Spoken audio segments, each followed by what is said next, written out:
Do you want to know how you can copy your Elsa Speak user ID? Let me teach it to you how you can do so.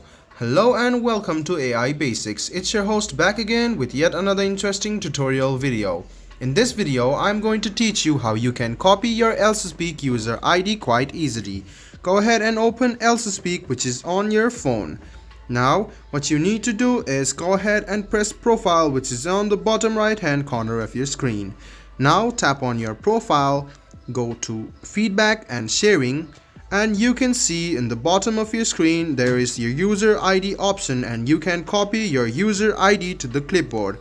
After you copy it, your user ID will be copied to the clipboard, and you can share your user ID with others by sending it.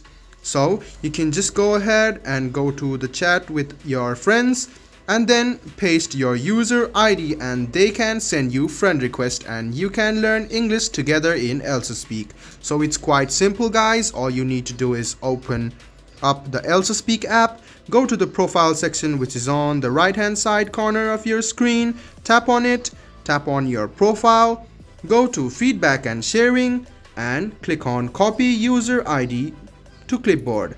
This way you can copy your user ID and send it to your friends so that they can send you friend request in Elsa Speak. This was a video on how you can copy your Elsa Speak user ID. I hope this video was helpful for you. If you still have any kind of confusion, please do mention us on the comment section down below. Like the video, subscribe to the channel, and do hit the bell button for more. Hope to see you in the next video as well. Until then, goodbye, take care, and make sure you enjoy.